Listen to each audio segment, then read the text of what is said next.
one of your favorite phrases is to be a leader of change, you have to be a leader in change. And I just want to affirm, my brother, with you, that that's what I see. I watch you leaning in when God is bringing change to your life. And you have done that, in my view, so consistently and so visibly and so vulnerably that your way of being has been an invitation and an inspiration to me. Thank you for that.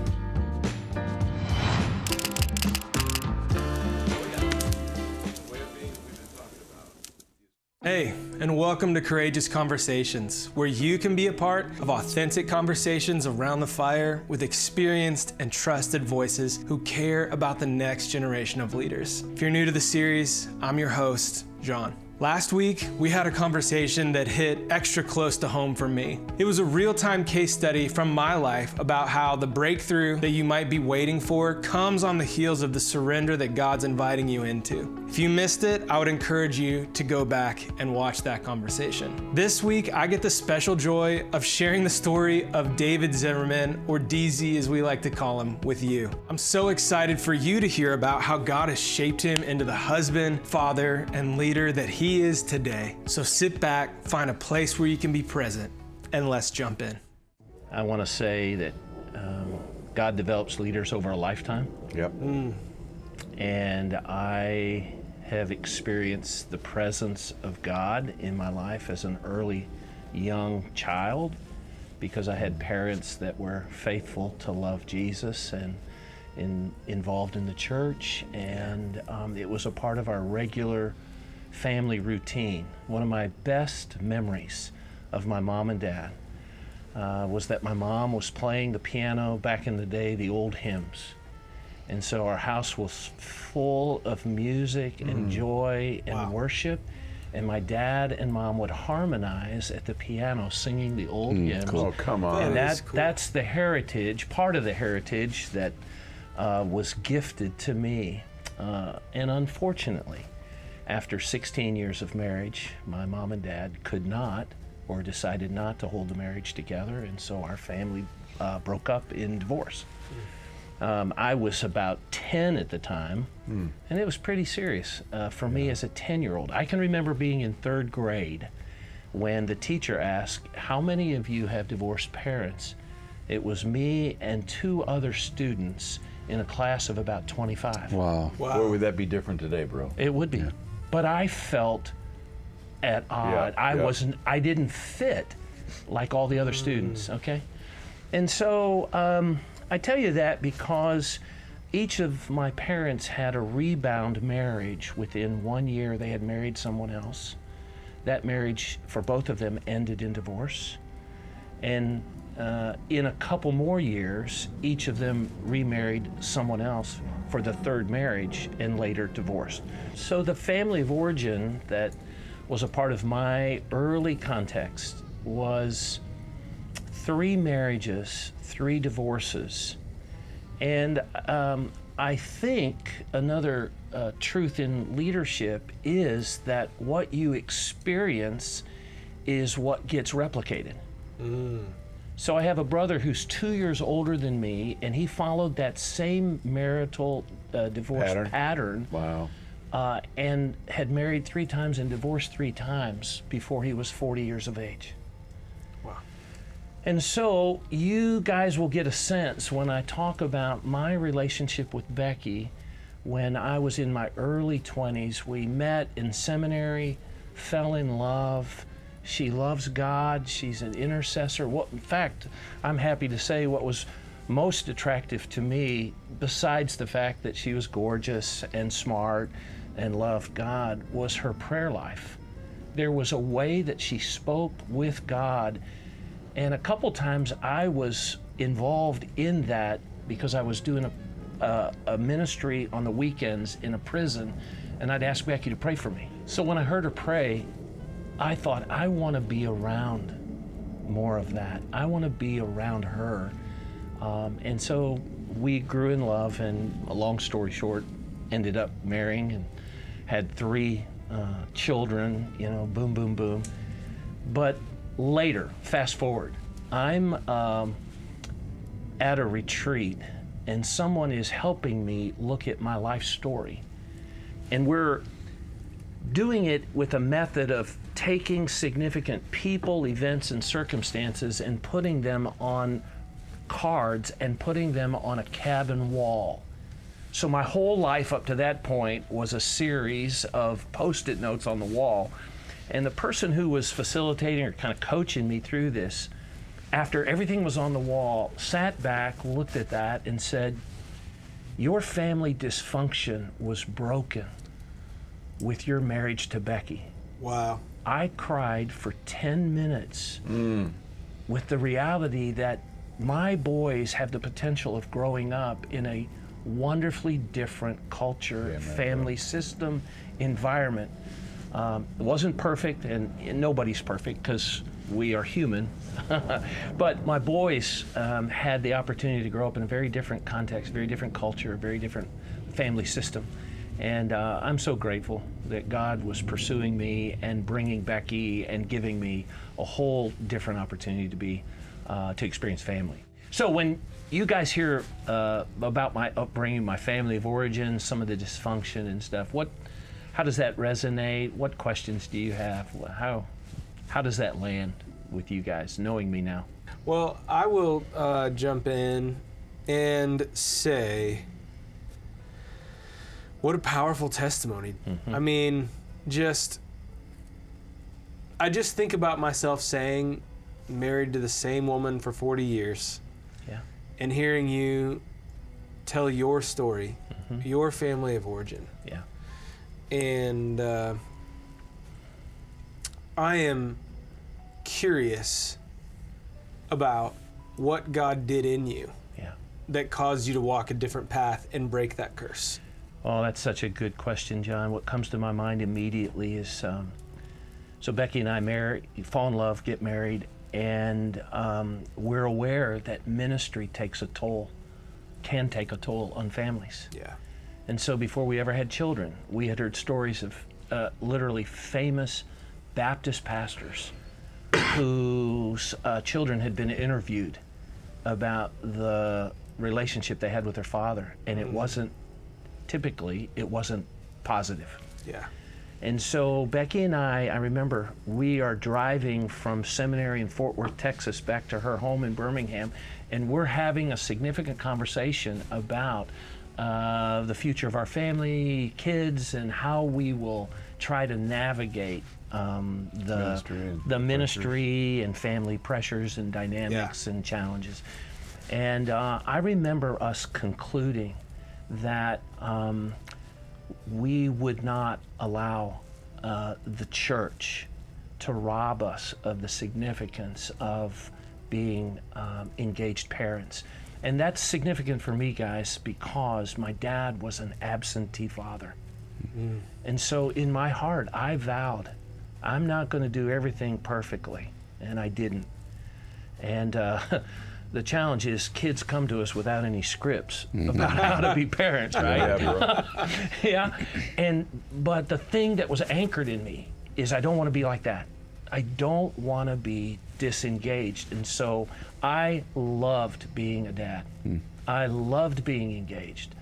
I asked my adult kids once, so when you look back, really what rating would you give me and Mom? And my middle son Carter said, we were never, your love for us was never in question. And I thought, okay, that's pretty good. Yeah. You know, there's lots of stuff, a few things I'd do differently. So one of those things was, how do I love my kids and my wife with few regrets? I mean, it was a present, obvious consideration thought. So I appreciate you asking. I just want to say, I mean, we met about 8 years ago. You met me with 3 boys at the time. Yeah. I had 3 boys. And I still have 3 boys. I've just added. I've kept those 3. Yeah. Okay. So far. We like them. Yeah. But your investment in me and that value has so transferred, and you've been so overflowing with that important truth that I don't know what my parenting would look like hadn't you invested in that way. Thank you. Thank you. So that's a little bit of part one of my story, was the marriage to Becky and how it completely changed the script and my future and my destiny, really. And so the second thing is vocational ministry, and how did, after God called me to be a pastor at age 17, went to college, seminary, got my master's, worked on my doctorate, got my doctorate. I'm pastoring my second church in Atlanta, the suburbs of Atlanta, Georgia. I'm like 31, and I pastor it till I'm 46. So I've got a 15-year view of ministry in one church among one people group. And what I like to joke about is I had 5 years of double-digit numerical growth over the previous year. So from a business standpoint, that's amazing. It's an amazing, aggressive, upward, trajectory. Yeah, man. What most pastors are looking for. That's what, and I had, ambition and dreams and secret thoughts about being the next big to shot, do, and big deal. And we were on that trajectory. Well, I stayed in one church long enough to know that is not going to happen forever. And so after 5 years, we had another 5-year season or cycle where we just kind of leveled off or plateaued. And then the last 5 years, because of the demographics of our community, That's why. we had outgrown, at least, listen, it's my story. I'm going to tell it my way. So the demographics shifted, and people began to move, and we chose to stay. And so the growth of the church began to decline. And so I jokingly tell folks, if you want to know how to grow a church, I can help you. If your church is leveled off or you're plateaued, I can probably help you. And if your church is in decline, I probably can help you. So whether it's going up or down, I'd sure like to help you, And being a consultant, I'm grateful for those seasons so that I have a really broad experience of church and everything. So the ministry went up and down. Here's how it ended. It ended with, and I think I said it on a previous episode, we had come to that church with a lifetime commitment to pastor one people and one group of people for our whole ministry life. Wow. I loved watching God develop people and was grateful I could be a part of that. So that was our come from. That was our calling and our understanding from God. Stay and grow people and grow with people for the sake of the community. Well, I became unsettled about the emotional commitment I knew it would take to stay, but I wasn't released by the Spirit. Until I heard in my spirit a check, and the check sounded like this: unless you put your resume together, you're being defiant.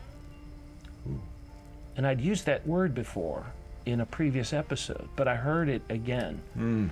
And so I thought, well, I don't mind being a lot of things, but I just don't want to be defiant. So I put my resume together. Make a long story short, God was gracious in helping us work through 8 different specific things I could leave the church and go do, including starting my own business. And, I was so hurt and disappointed with how things had gone in the church. I was willing to do just about anything. Wow. But in our denomination, the way that you transition is you put out your resumes, you have your friends, and you begin to just circulate and find a church and network. Yeah. Find a church that needs a senior pastor, and I thought I'd go be another senior pastor. Well, the transition was remarkable, and I really believe that God was inviting me to give up the comfortable for the uncomfortable, to give up the familiar for the unfamiliar, to give up what was easy for what was going to be super challenging. And so I was invited by the Spirit of God into the biggest transition I'd ever made in my whole life. It eventually worked out that the transition was to this ministry culture where I would be serving on a team, and we would be connecting with senior pastors, other church ministry leaders, but particularly doing consulting and coaching. And I love it. And I, by the way, remembered, I did a paper in seminary when I was 27, and at the end of the paper, talking about career and ambition goals and stuff, I thought, when I'm older, I would love to work with other pastors, to love them, care for them, and serve them, and support them. And here I am getting to do Exactly what you do. What God was Yeah. developing all those years. So Wow. I love the ministry in the local church, and I'm for the local church. And this ministry, as you guys know, is about helping those kinds of leaders. And so my ministry career, midlife, I'm 46, I actually move into this thing. And the kicker is, in our denomination, the funding was quite different. Churches gave to one body, and they supported all their missionaries through the giving of local churches to the one body. In this particular assignment, we get to raise all of our own financial support. And so it was a huge deal for us to come to this organization and realize, okay, if that's the deal, God, how are you going to do it? And I've got some stories to tell about that I could tell. But at any rate, let me just pause and say 15 years, 21 years in 2 churches. The leadership journey was profound and became very intense in the last couple years of that 15-year pastoring. And I knew God was moving us, and He released us into this new ministry, but it wasn't without a lot of hurt and pain and uncertainty. You know, like somebody says, it felt like we were walking naked into the land of uncertainty. Just exposed, vulnerable, Robert hurt, Quinn. came into this ministry really broken and bleeding, and then found a team that was doing life a little differently, and it was healthier for me. Yeah. So what connects, what resonates? How are you curious about any part of that or none of that? We can talk about something else. Let's move on. Okay, yawn, big yawn. All right, gosh, we've lost the whole audience. Well, I thought this was all just wood, hay, and stubble. Yeah, No, yeah. I'm joking. Well, I I'm did joking. confess I'm most joking. of that. Now you know why it felt like a lot of wood, hay, and Yeah. stubble. It was highly combustible, is what I said. I just like, David, I just Yeah. like the way that you had that, you wrote that paper, right? You said Yeah, about yeah. the thing you'd love to man. do someday. And Yeah, it was probably my mid to late 20s. wow, yeah. Wow. And Yeah. 20 years later, Yeah. that That's right. that cropped back up because it was Yeah. God implanted and real. And Yeah. what a cool connect. And it helped us with the calling to this ministry Yeah. to know that that was in my heart. And Becky knew it. And I'll just tell this story about Becky. So you know how it is with your wife if you're thinking about a career move and you're a little apprehensive about sharing with your spouse that maybe there's a change coming. So I remember coming home saying, I think I'm to put my resume together and begin to circulate it. I think God's telling us we need to leave our church. And I'll never forget what she said. She'd been in a Bible study, a community Bible study, and they were studying the book of John. And she kept hearing in her spirit, my sheep hear my voice and they follow me. My sheep hear my voice and they follow me. My sheep hear my voice and they follow me. So I don't know any of that. And so I say to Becky, I think we're supposed to interrupt this life call with some kind of change. And I don't understand it all. And I'll never forget, she said, David, I've been ready to leave the church for 6 months. And I thought, oh my gosh, what a gift that God had already been speaking to her privately, preparing her so that when I kind of went in saying, I don't know, I think maybe, what do you think? She's very clear. She'd heard from God. My sheep hear my voice and they follow me. So that was kind of the come from that gave us permission to explore the next season of life and ministry. So thank you, Nick, for affirming God's work. The tapestry illustration, it looks bad on the backside, but you turn it over and you see how God's been doing what He's doing is really good. So I mentioned the challenge of raising our own support, and really what is behind that, in my opinion, is God inviting us to take the largest step of faith we'd ever taken in our Christian journey. Now, that confronted what I had expected about the leadership journey as a senior pastor. I thought it was supposed to get easier all the way up till seeing Jesus, right? What? If you're It's faithful and you're obedient. Yeah, so John, you might have another session with Nick after this one. Then go to the bathroom first. 'Cause if we, So that's what I thought. I thought, okay, you're faithful, you're obedient, you're doing what God's called you to do. It's just going to be a trajectory. Easy peasy. Yeah, it's going to get easier. Well, in fact, this was more difficult because we had to trust God all over again. We had to trust Him anew. New ways. A new way. Yeah, man. Yeah, and so we said yes. We went on the journey. And I remember the transition from what was to what is now, and that was back then.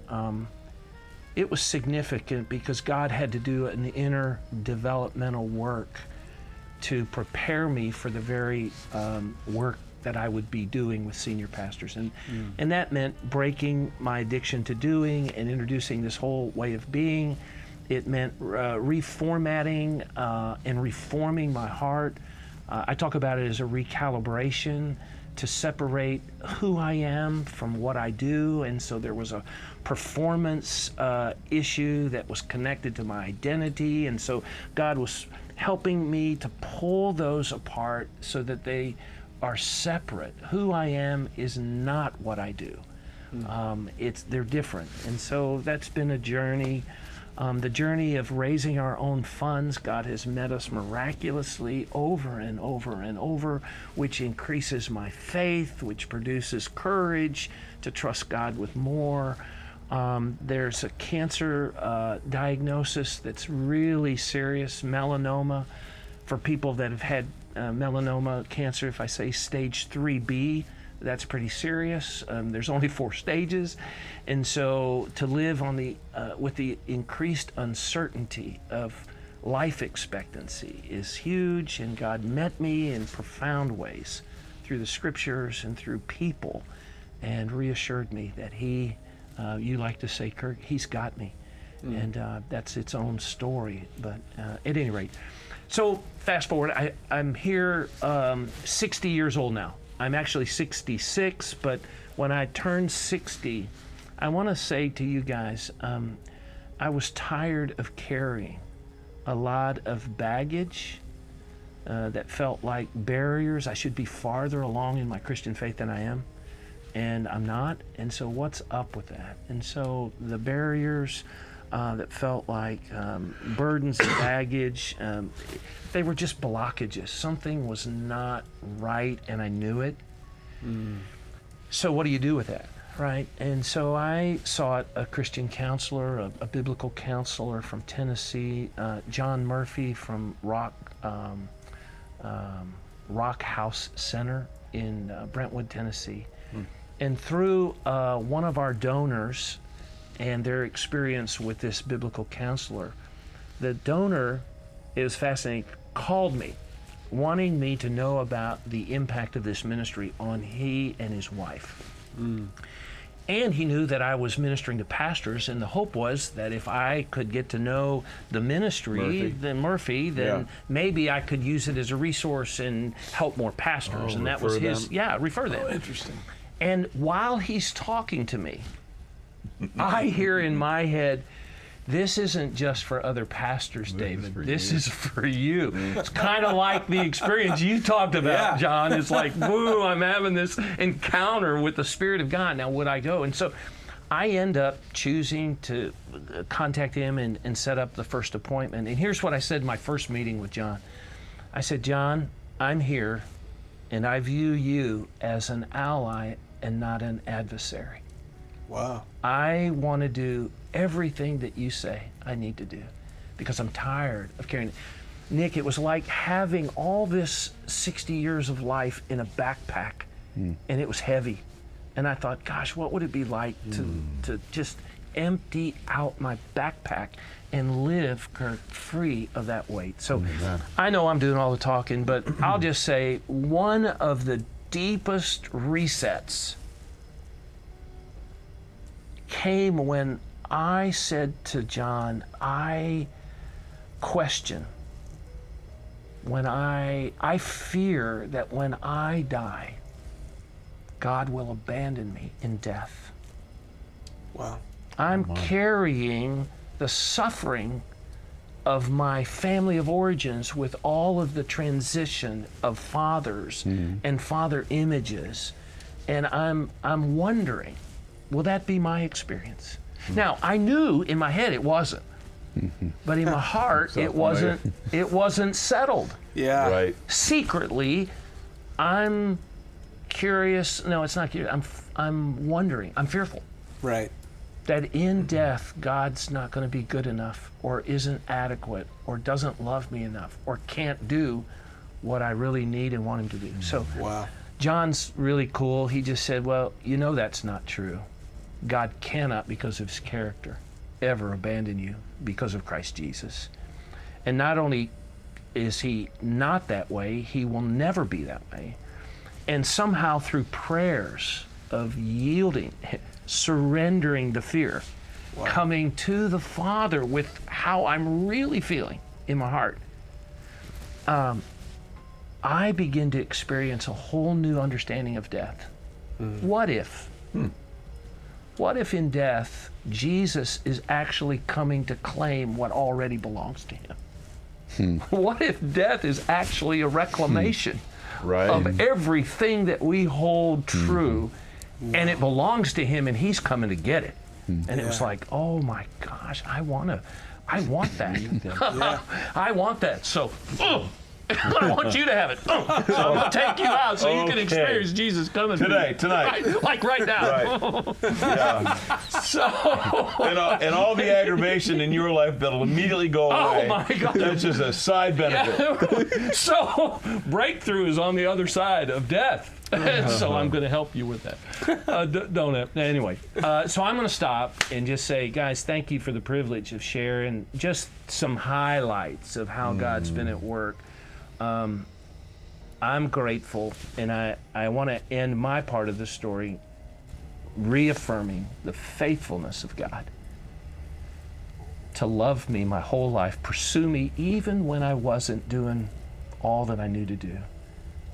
And I want to anchor the idea that he loves me so much that even in death, I belong to him, and he comes to rescue and help me be with him forever.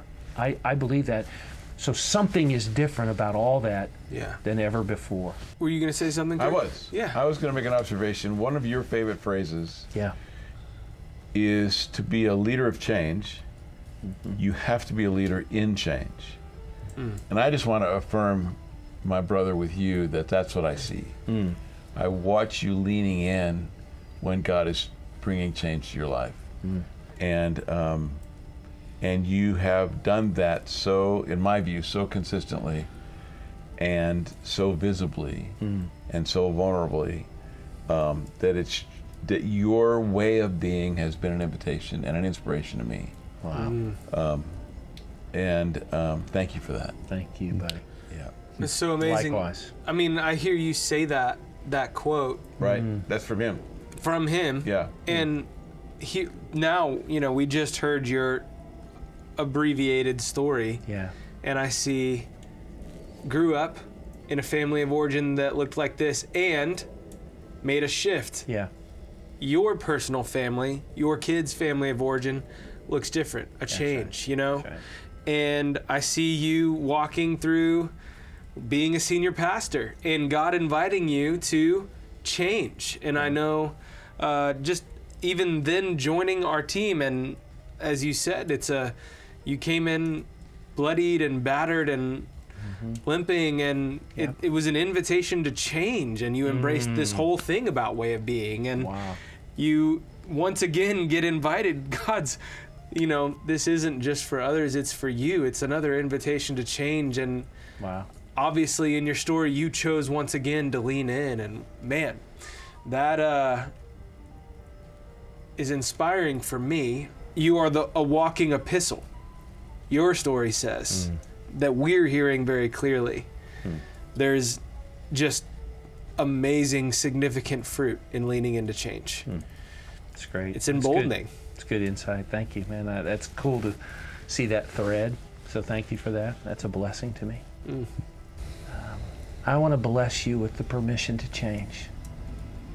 As the Spirit of God moves and woos you and sets you up perfectly for what God wants to do, I want to bless you with the courage to go there. Everything good in my life, and I mean everything, has been connected to the love of God and the God of love.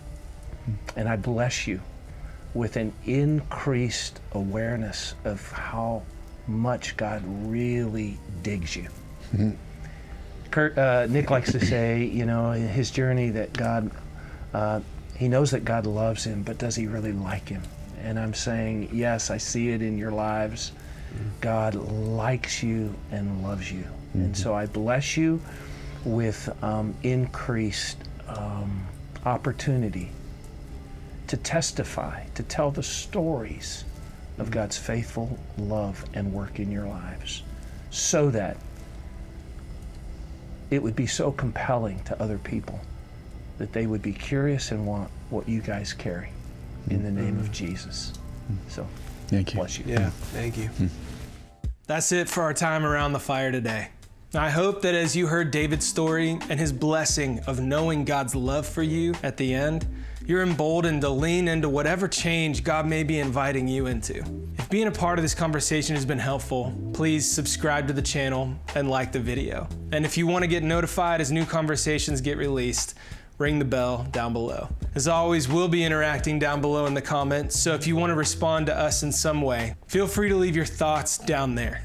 Now, it's time for me to give you the highlight challenge. What is one highlight that you took away from this conversation, and who is one person who might benefit from hearing about that highlight? Send them your highlight along with this video right now so that they can be a part of this conversation as well. If you don't have a highlight, go back and look for one. I believe that God wants to meet you in a special way in the space that this conversation happened in. How amazing is DZ's story, guys? From breaking the curse of broken families and marriages and setting a new legacy alongside Becky, to his journey into vocational ministry and all of the ups and downs that God led him through. It's amazing to see that theme of hope emerge. There's a sense of the permission that he's given himself to follow the Spirit and shift. I want to echo Kirk's quoting of DZ at the end of the conversation. If you want to be a leader of change, you have to be a leader in change. Next week, we're gonna pick up right where we left off and hear about how God has been at work in Kirk's story. It's a really good one. I hope you'll join us. For now, I would encourage you to spend some time with the Lord, asking him where your story and David's story might overlap and what God may want you to take as your own from DZ's testimony. Until the next time, may the Lord bless you and keep you and make his face shine upon you.